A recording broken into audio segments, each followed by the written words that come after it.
Welcome to the We Hack Purple podcast, where each week we meet with a different member of the information security industry to talk with them about their job, how they got to where they are today, and how you can too.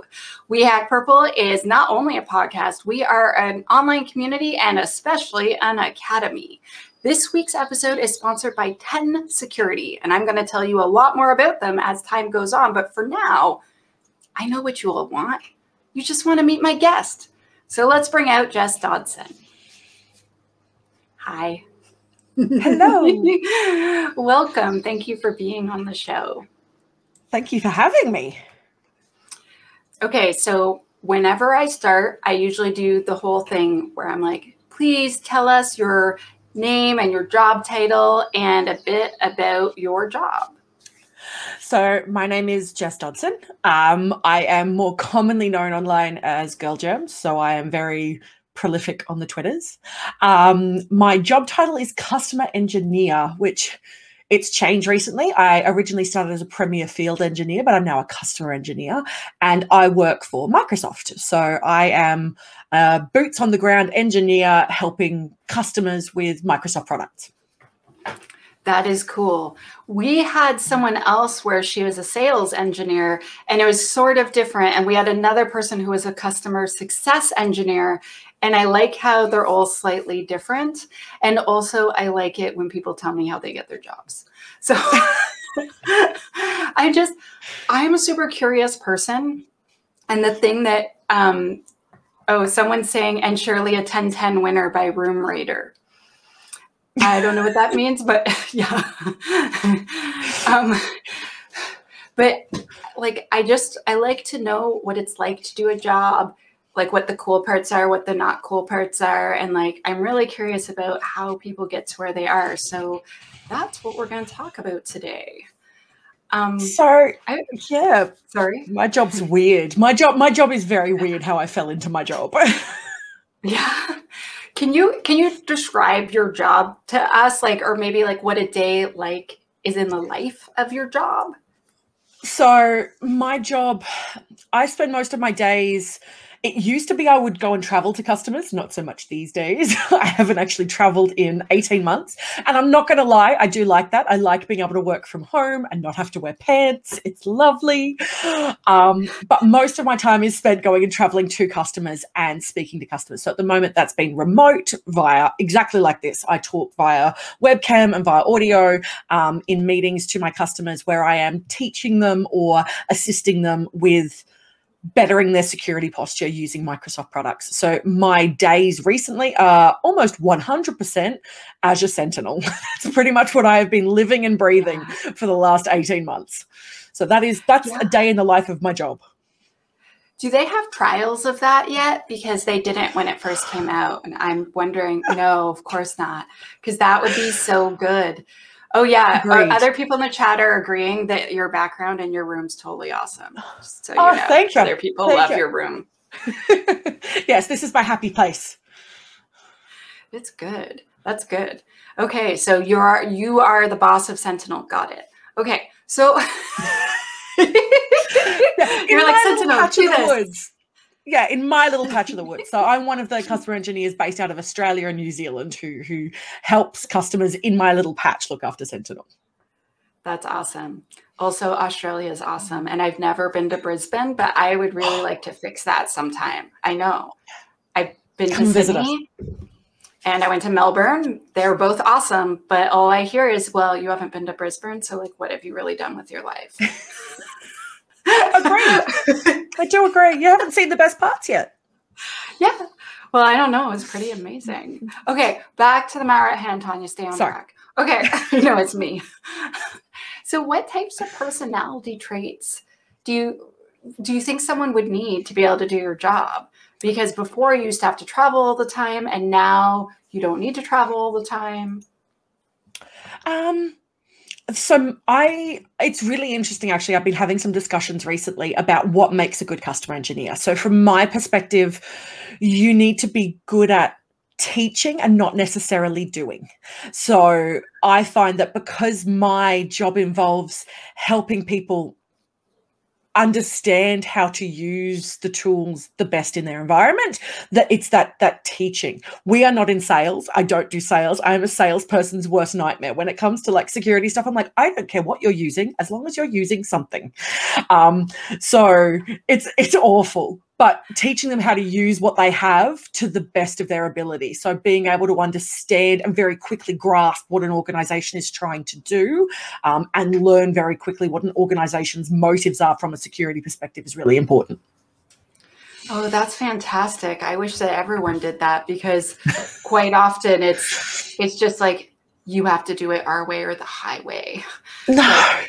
Like, have you ever heard a salesperson be like, well, you're using it wrong? It's like, well, I'm giving you money and I want to use the product and I could think it can do this. So like, what, do you not want my money or what's going on?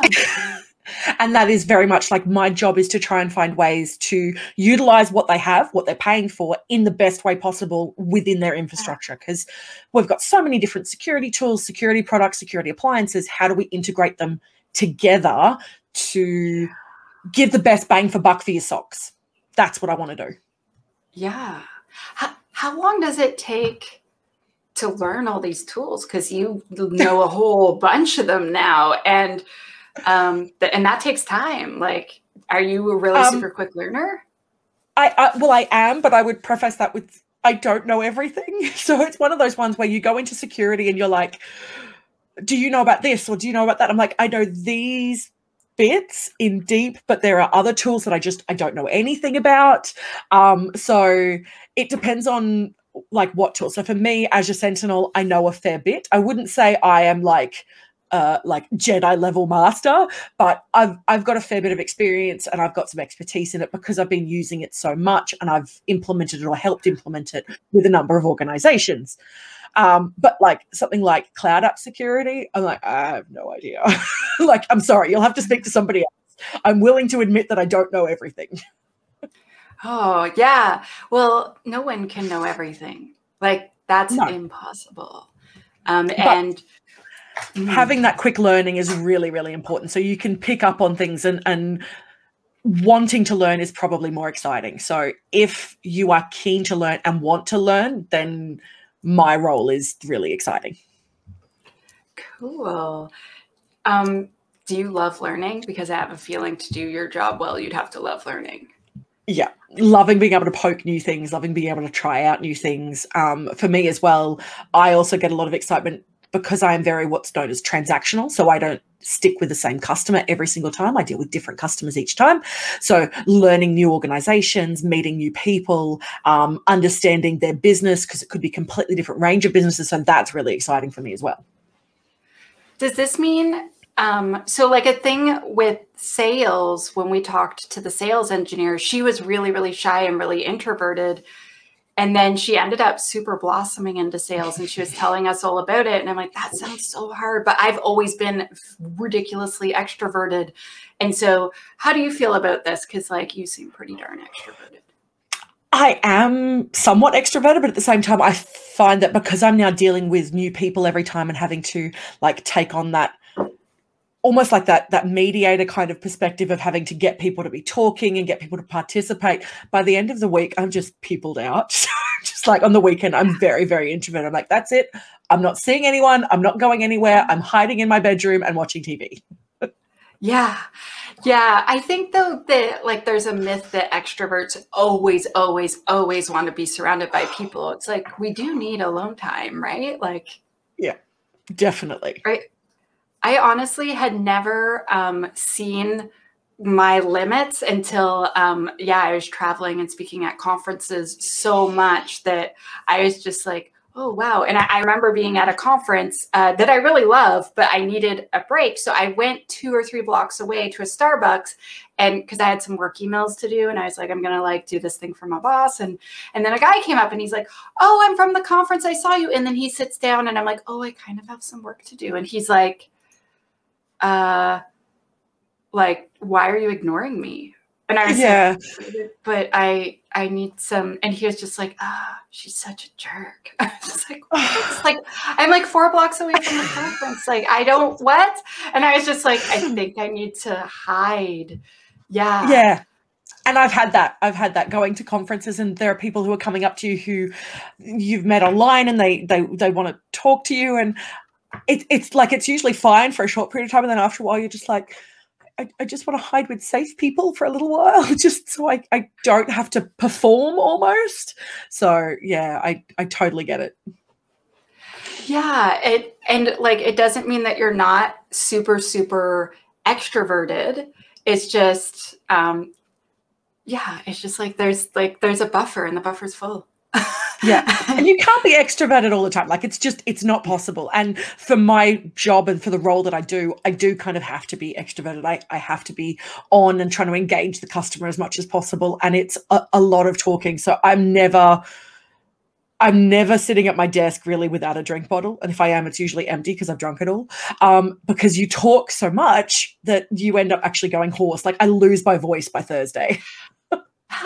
Yeah. Oh my gosh, yes. So much that is happening here. Do you think that someone that's really, really shy would be able to excel at your job, or maybe they would be able to do it but not be super pleased about it? No, absolutely. I think the reason that people excel at this job is because they're passionate about the technology that they're helping people with. So you don't have to be an extrovert to be good at it. If you love the tech that you're working with and you're really passionate about it, you're going to do really, really well. So you don't have to be an extrovert to do this job. Okay, that's awesome. That's super helpful. I totally have way more questions, just to be clear. We keep getting distracted. It's fine. I know. I'm really good at that, though, just to be clear. Getting distracted is my specialty. I'm trying really hard not to talk about making drones that have chainsaws attached to them for the whole session, because I was cutting a tree down and there was like this really high branch we couldn't get. And I was like, don't you wish we had a drone? And my significant other was just like, you're never allowed a drone if you think you're going to attach a chainsaw to it. And I'm just like plotting on my own, like, how much is a drone? I could totally do this. I know, right? I'm like, otherwise we have to like climb up in the tree. It's like so hard. I'm like, but the drone, anyway. Okay, on track. So sorry. Away from the drones. Drones are cool. Okay, so what types of technical skills do you think someone would need to try to get into a job that's like yours? Like, are there certain like bases they could cover, or? Yeah. So in order to be able to do this kind of a role, and it's really cool, actually, I've actually been involved in interviewing for people coming into my position, which has been really awesome. So from my perspective, the technical skills you really need a good base understanding of security operations, security products, security terminology, but also identity. So a lot of the work we do ties really tightly to identity-based stuff. So understanding identity principles and authentication paths and protocols. So that is that technical grounding that you need to be able to understand how all the pieces kind of interact.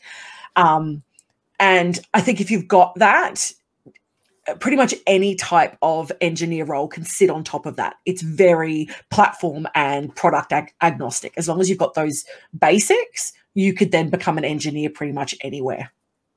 Oh. Ever since I switched from dev to security, I'm like, why is it always identity? Like, everything ties into identity. Every single thing just ends up, and it's like, well, but identity. So yeah, I had to learn that pretty fast. Like, as a dev, I knew it was a thing, but it's just like a big part of everything. Okay, I like this. So that kind of ties in.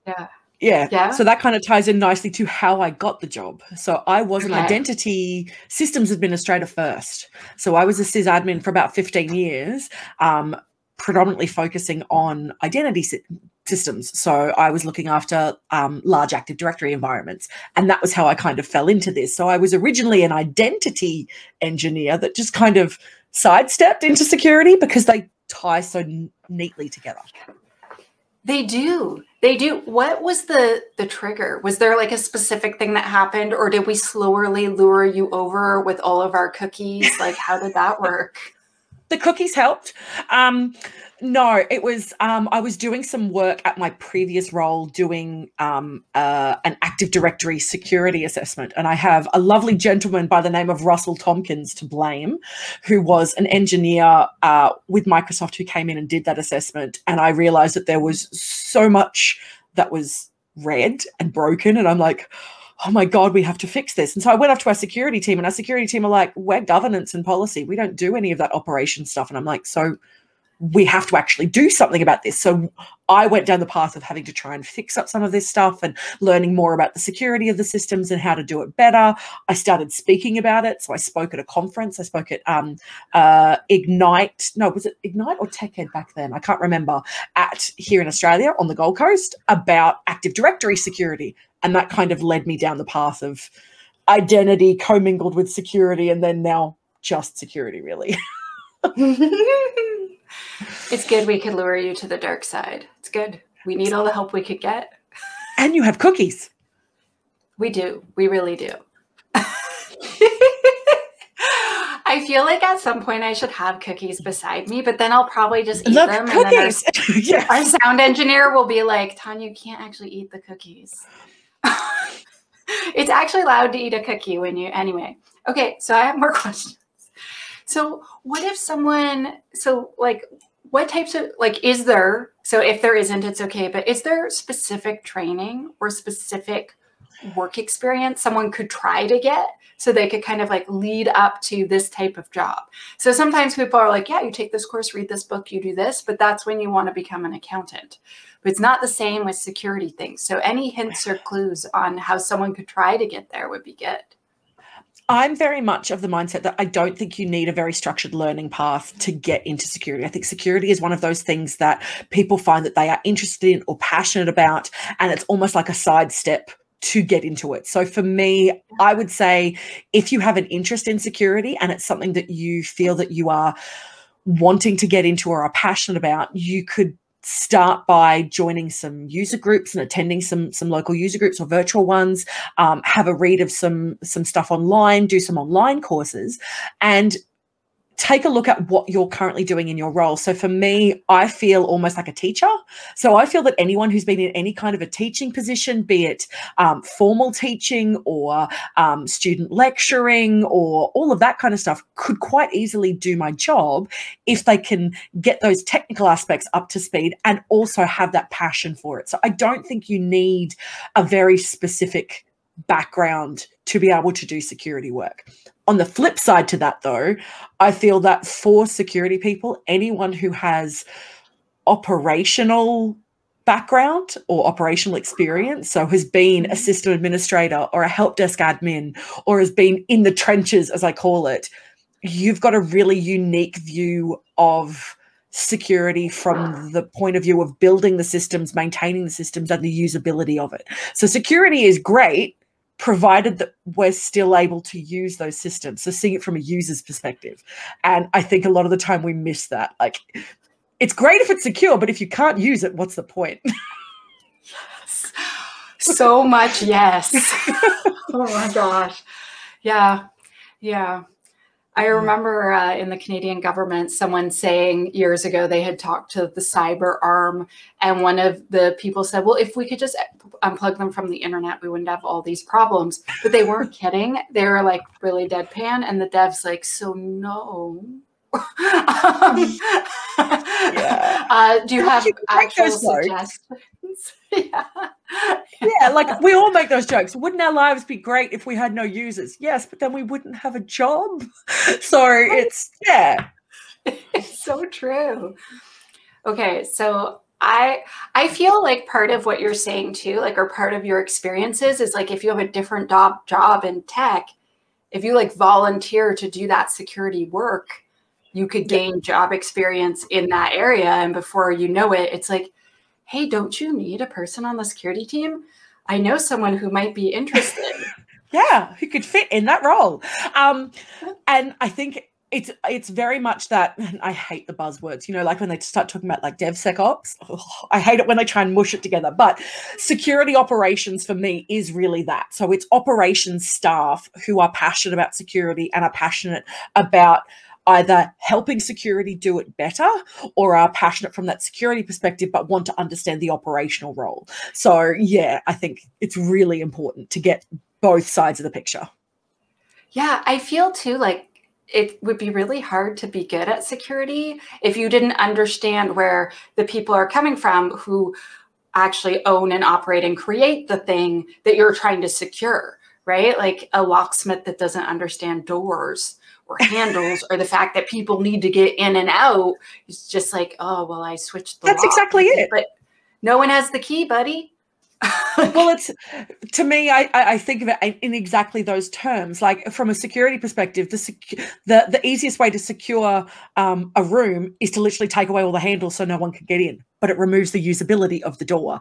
And security needs to be very aware that the products that we're using and the security assessments and tools that we're trying to put in place, we can't block what our users are trying to do. They're just going to go around us. Yes. Yes. Everyone listen to Jess. I didn't mean for that to rhyme, but it did. That's awesome. I should have that as a sticker. Yes. Listen to Jess. Okay. So very briefly, I'm going to thank our sponsor because it is that time of the podcast. I want to thank our sponsor. So it is not the sponsor we've had for the past several months. We have a new sponsor with our previous sponsor's blessing, just to be clear. 10 Security. So 10 Security, some of the people, the amazing volunteers who created Defect Dojo, they are 10 Security. And guess what they do? They implement Defect Dojo all over the planet. And so 10 Security has sponsored our podcast and a whole plethora of people going through our diversity scholarship. So thank you, Greg. Thank you, Matt. We really appreciate you. And also, the secure coding course is coming out any day now. So we're actually doing the final third round of QA starting tomorrow morning.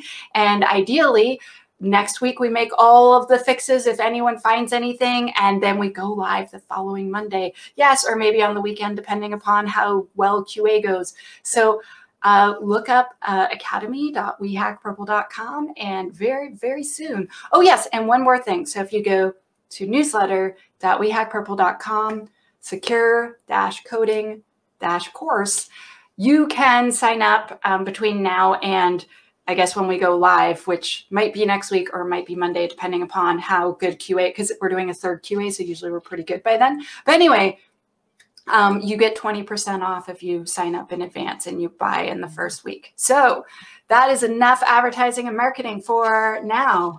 Thank you for your patience, Jess. Oh, good. Totally understand. So I want to ask the cheese question. So this is called the cheese question because so I grew up really poor, and then when I became a software developer, I remember being in the grocery store one day and like I wanted to buy cheese, and I was like looking at 2 different cheese and they both look super delicious. I like really love cheese. And I was like, oh, I don't know which one I should get. And then I realized that I made enough money, I could buy both. And that I didn't even have to like count all the pennies for my groceries that week. I could just buy groceries and just get the foods I wanted. And it's like, it blew my mind. And when people are selecting which careers they want to work in, for some of them, how much money people make is important. So does your role pay well? And like, that's kind of according to you, if that makes sense. Yeah. Because being a software dev is pretty good. Yeah. And I do feel that my job pays very, very well. So when I won't give explicit details, NDA and all of that junk, but when jumping, yeah. So I came from public sector. And I was working 4 days a week part-time after I came back from having my daughter. So I was working 4 days a week. And then I got my offer to come and work for Microsoft to work 5 days a week. That extra day literally doubled my income. So jumping across made a big difference to my quality of life and the amount of money that I was earning. I am very happy with how much I am being paid. I feel I am probably paid too well. I mean, no, send me more money. Absolutely. Pay Jess more, just to be clear. Yes. But in terms of like my quality of life, I'm very big on, I've got a roof over my head. I can pay my bills. I can put food on the table. Anything else above that is extra. And I have a lot of extra, as you can tell by all the Lego that I have. So that's what I tend to spend my money on. Would you say that this type of job generally in our industry pays well? Because sometimes it's like, I'll see like someone that's at like one of the big 5 tech companies and it's like, well, yeah, but they work there. And so they do better there. Is this like across the board? This is like a pretty decent paying role? Yeah. So I think my role's an interesting one. I've seen it in a couple of other places, but it's more kind of tied to consulting as well. So you see consultants doing this kind of work as well. And I think consultants who are doing that teaching aspect, they are still paid, even if they're not coming from one of the big 5, they are still paid very well for their industry, and they are still paid. I have not loud bang. It's good. It wasn't me for once. So this is great. It was probably my cat knocking something over. It's fine. But yeah, no, I think that they are paid really, really well. Just because I think it comes down to that you have to learn very, very quickly. You have to adapt to change very, very quickly. You have to learn on the job as well. So like dealing with new customers very, very quickly, adapting to changing environments of jumping from one customer to another customer to another. So yeah. I can kind of see why the role does have that benefit. Cool. No, that's awesome. Because I feel that some of us have been really surprised by the answers on which different roles pay more or less. And all of us want to be security architects by now, just so you know. Apparently they just roll around in money. They're like, oh, the paper cuts, there's just all these $100 bills. Oh, that would be nice. That would be nice. Oh, what a life. But are there a lot of opportunities in your field? Like if someone wants to get in it, do you think it'll be really hard to find a job? Or do you think like with the right experience, there are lots of opportunities? In security at the moment, I don't think there's a problem. It's just a matter of whether you have the right level of experience for what people are looking for. So I think people are looking for experience at the moment. They are looking not necessarily for green engineers, so people who are very fresh and very new, but for people who are, say, maybe 1 or 2 years in, I think there's plenty of opportunities. We have such a shortage of skilled security engineers at the moment that everyone is clamoring for them. I know that we were hiring just recently, we hired I think 2-3 new people at least just into my team. So it's one of those positions. Yeah, everyone wants to become an architect, so they all bugger off and become architects. So we're trying to find more engineers to take the place of the people who've become architects. Oh my gosh, that's funny. Wait, how could someone like try to get experience so that then they could qualify for a job like this? I know that this is the chicken and the egg question, but a little. I think doing that if you're in operations or working in like a help desk role or even in a dev role and you're starting to look at security as something that is of interest to you, of trying to either speak to your security or governance team and helping out in ways that you can, or finding things that you can be doing. Looking at doing, I hate saying it, but looking at doing certifications because they always look nice when you're looking at a resume and they're one of those extra check boxes. So things like your CISSP and from a Microsoft perspective, I've got the AZ500, so the Azure Security Engineer. There are some new ones that we've come out with. So SOC analysts and identity engineers, identity security engineers. So those kind of exams may play into it as well if you're looking at that base level trying to jump in. So things like that can be of use. Cool. Aren't there a lot of kind of like free resources on Microsoft Learn maybe, or? Microsoft Learn has a ton. So for all of those exams that we've got, there's a whole range of like paths that are free learning resources for you to use in order to be able to get skilled up. So you don't have to go and pay thousands of dollars to go and sit a course. You can learn yourself. We like this. We like this. Cool. Very cool. Okay, so I have super tough questions now. They're very serious and tough, Jess. Okay. What do you like best about your job? I like dealing. This one for me is not tough. So I've actually had to sit and think about this a little bit as to whether I'm in the right position, and I am. I love dealing with customers either on a one-to-one or a one-to-a-few and getting that click moment. I like seeing a customer understand a solution or an idea or a tool and go, I finally get it. I understand what I need to do, or have that moment of, this is amazing. I know how I can use this in my environment or in my infrastructure. That's what I love. Oh, that was an easy answer. Okay, so second follow-up, way tougher question. What do you like the least? I'm always surprised. I'm always surprised by these answers. So this one for me, it's kind of good now because I don't have a least favorite now, but pre-COVID for me was travel. So I was traveling up to 50% of a month, and I have a young daughter. So my daughter is 3.5. And so traveling and being away from her for me was really, really hard. So the silver lining of COVID for me has meant that I've been home and working from home for the last 18 months. So I've been here the entire time, and it's been amazing. Yes. Oh my gosh. I love that too. So many things have changed. Like, I know that obviously people dying and being sick is really awful, and it's horrible. Neither of us are understating that. But yeah, I have really enjoyed not traveling and just like staying at home and spending time with people I love. And I'm really hoping that this is going to shift that mindset of, you have to have a bum on a seat to prove that they are doing a job. Like, we can work remotely. And I don't feel that the customers that I've worked with have lost out at all having me remotely. In fact, I think it's probably been beneficial for them because I work probably longer hours because I'm at home. I don't have a commute. I can start at like 8:30 in the morning to look at all my emails. So I can start bang with them at 9 or 9:30, and I can keep going through till 7 o'clock at night. Like, it's not a problem because I'm not having that commute. So I'm hoping that going forward that there will be less of a push for us to have to travel on site and do more of these remote type engagements and calls rather than having to go on site. Yeah.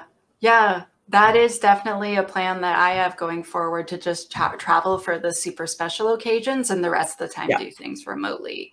And also then the costs are lower, right? Like, oh my God, it's a huge expense I remember my travel budget at a previous place that I worked that will remain unnamed. And it was astronomical. I was like, oh my gosh, I can't believe you wasted this much money, like putting me on an airplane when I could have just called, or do you know what I mean? I'm just like, it wasn't me paying it. So I'm like, okay. And that's my feeling as well. Like, it is such a waste of money to have me go that when I can do it just as easily from here. And I'm more comfortable, which means you're going to get a better experience from me delivering it rather than me living out of a suitcase, which I hate. Well, and also on top of that, think about all of the time that you're traveling and then you can't get work done, right? So if you travel across the continent, like, that's a day there and a day back, totally shot, plus potentially a morning of like, whatchamacallit, like the time zone, jet lag. Yeah. And so you end up wasting like all this tons of time and a lot of money. And it's like, I could have just like sent you a Zoom or a Teams link and like we could have been up in 5 minutes.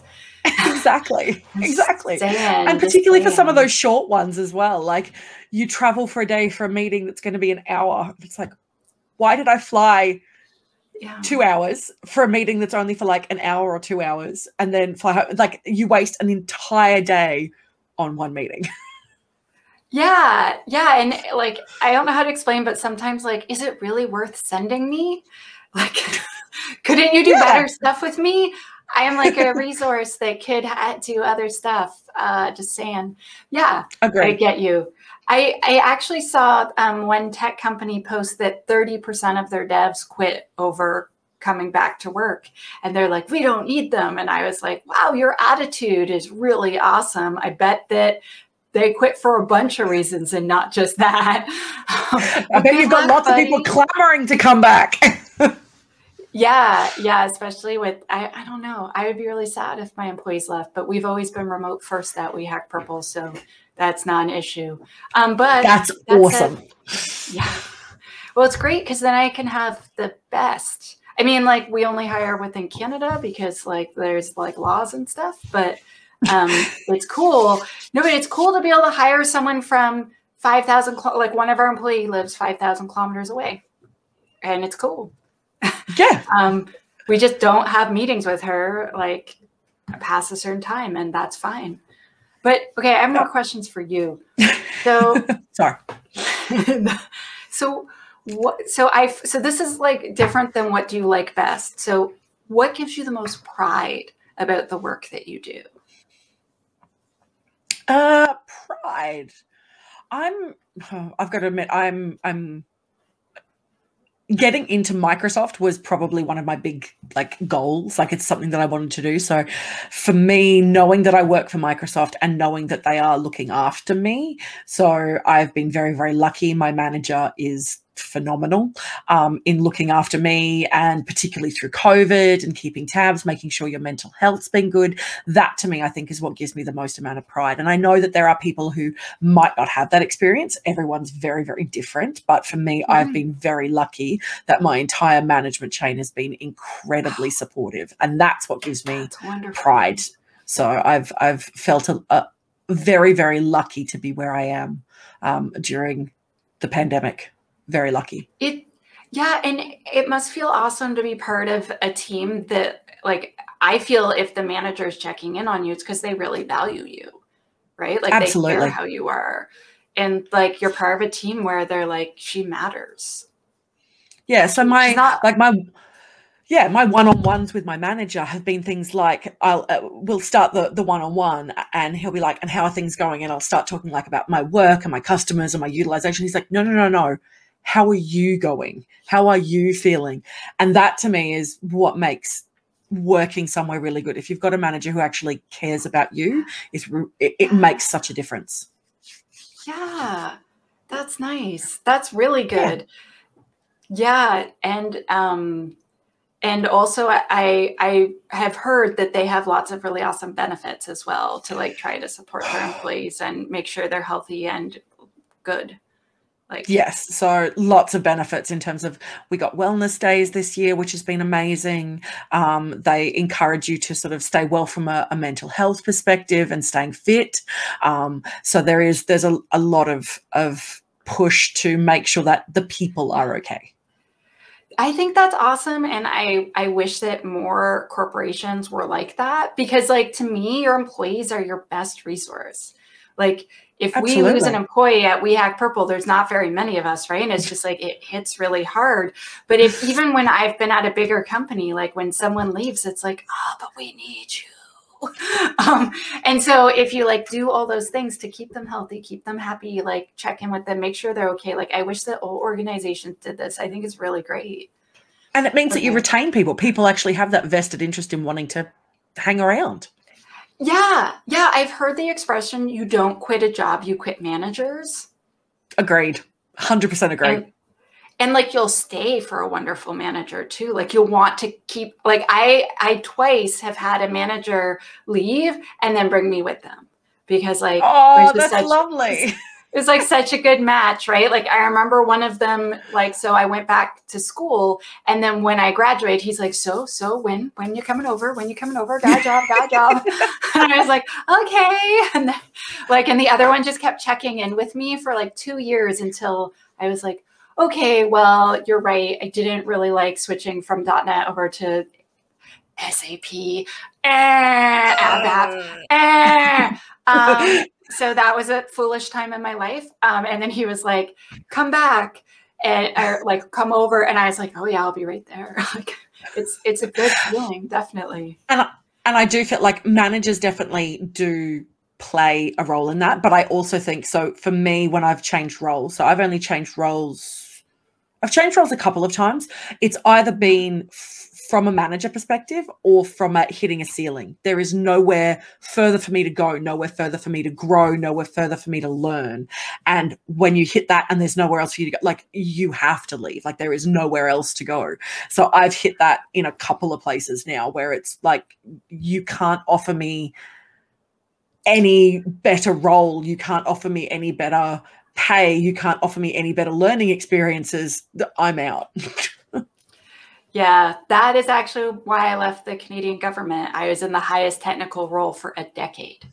And at the 8-year mark, wow, they don't give you any more raises. Yep. You get no raises for the rest of your life. That's insane. And that's insane. So I'd hit the top level of where I was at public service here in Australia. I was in state government, and I'd been at the top of my band for 4 years, and they'd been promising me another position and another position.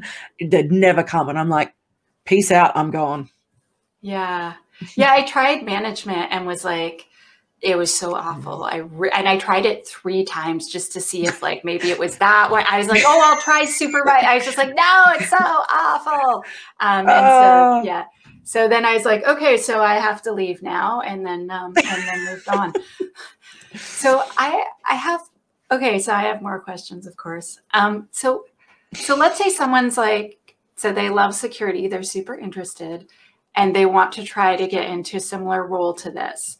What actionable advice could you give them? Like a thing that they could go and do after listening to this podcast? So particularly for people who are based, for me, in Australia, I highly recommend going and taking a look at a lot of the talks that have just been published by AusCert. So I recently attended the AusCert 2021 conference, and there were a whole range of speakers there speaking on all sorts of different security, be it app security, operational security, governance, policy, whatever. So going off and taking a look at the videos there, because that'll at least give you an idea maybe of where you want to go in that journey. I also think taking a look at a lot of the Microsoft Learn content is going to be fantastic. So when you're looking at what kind of a path you want to take, at least having a dabble in some of those Microsoft Learn courses to see if there's a particular exam you might want to sit, or if there is a specific job title you're aiming for, you can kind of see what experience and what skills you need in order to be able to do that. Cool. I like this. And I love free resources because I like to learn stuff too. Even if I might not work somewhere anymore, I still kind of like to keep my chops sharp. So that's cool. And the Learn content, like it is, I know a number of people who work in the Learn team, and the stuff that they are putting in there is amazing, and they are constantly updating it because they want people to learn. That's the one thing that I love about the people in the Learn team. They really want people to learn. Probably why I get along with them so well. Well, I feel like if you're going to be in a job where knowledge sharing is the main component of your job, if you don't love learning and you don't love sharing knowledge, it's going to be like, I have to teach, like those people where they're like, I have to repeat myself. This is the end of the world. I'm like, no, then I'm going to repeat myself in a new way, because the way that I said it the first time didn't get across. I'll explain it in a brand new way. Right. Like, yeah. And I'm big on knowledge sharing because I think harboring knowledge and keeping knowledge to yourself is just a way to make yourself a martyr and mean that you never get holidays, you never get weekends off, you never get to leave. So sharing information with as many people as possible. I feel that our jobs and our mission is to almost automate ourselves out of jobs. We're trying to get to a point where we can get people to do the things that we're telling them to do and get the systems to do the things that we're asking them to do without us needing to be involved. I want to be able to sit here with a drink and watch things just work. Yes. So people who are listening who can't see, Jess was on the opening keynote panel with James Young and Tony Kidzelman and Casey Ellis at the AusCert 2021. And we have the link here, and we're going to put the link also in the show notes. So if you're listening and you're like, I want to check Jess out, she not only spoke there, she was on another panel and she gave her own talk. So you definitely want to go and check out the videos. So AusCert hasn't put all of them up yet, but they have put a whole bunch of them up. And I mean, it's awesome. So you want to go the end. You want to go watch. You do. Yeah, exactly. The speed debate at the end of the conference was hilarious. Absolutely hilarious. It was so much fun. So I highly recommend checking that one out. Nice. So so this is like the last serious question. So if you were going to give advice to someone, so let's say someone, they message you after this on Twitter, follow Jess on Twitter. It's at Girl Germs. But let's say they message you and they're like, I am so interested in getting a role like yours someday. What trick or tip or advice would you give them?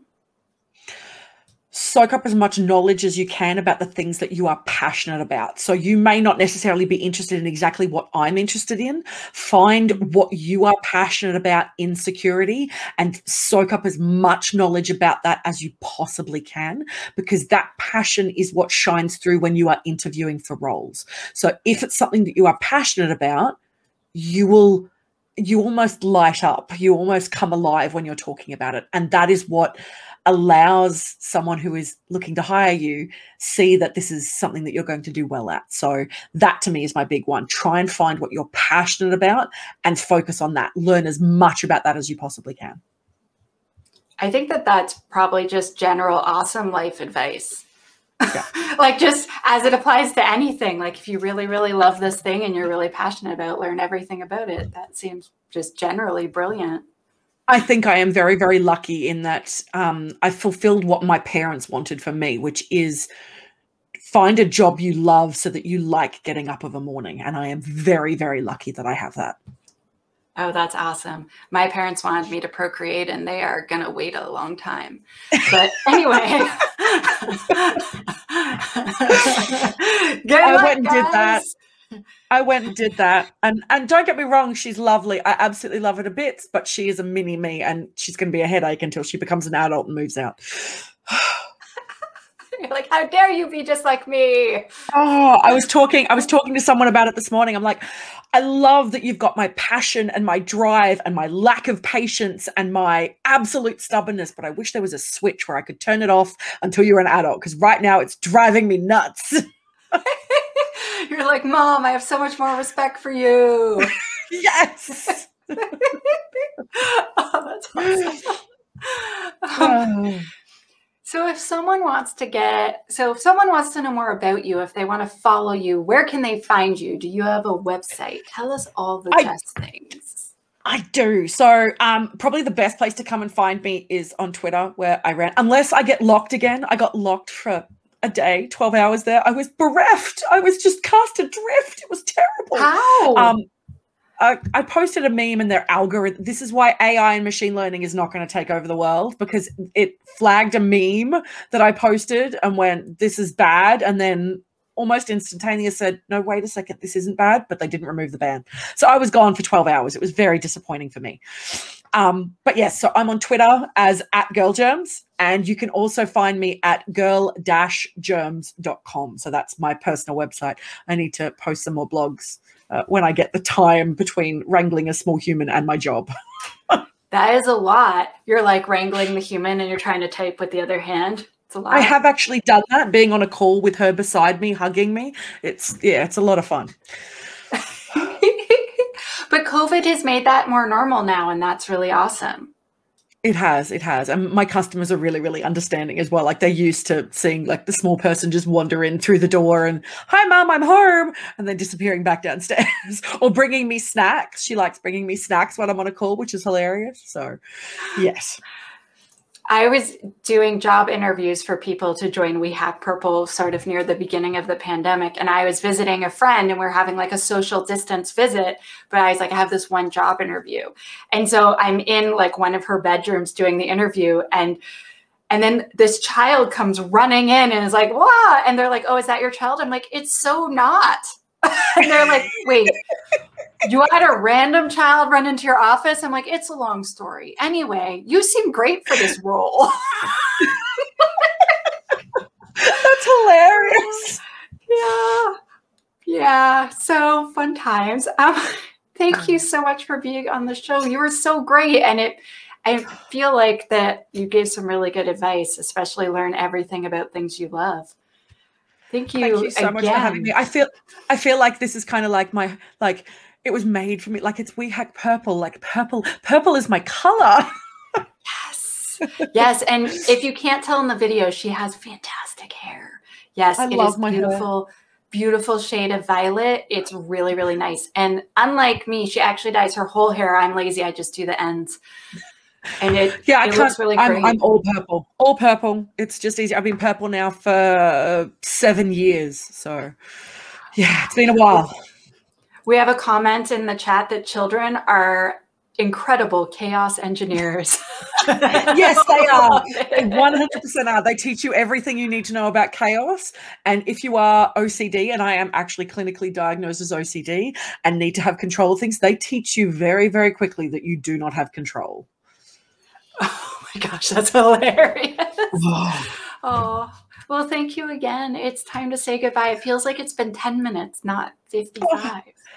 Yeah, that went very, very fast. This has been fantastic. Thank you so much for having me. Thank you for coming on the show. And we'll see you next time on We Hack Purple Podcast.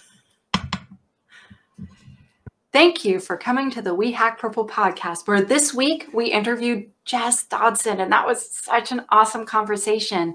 And you should definitely follow her on Twitter. I know I do. It's @GirlGerms, all one word. This week was sponsored by 10 Security, the awesome guys that created Defect Dojo. And that's right, we are still We Hack Purple, the academy, the community, and the podcast. Thank you so much for tuning in. Thank you for having a great time with me and Jess, and we will see you next week.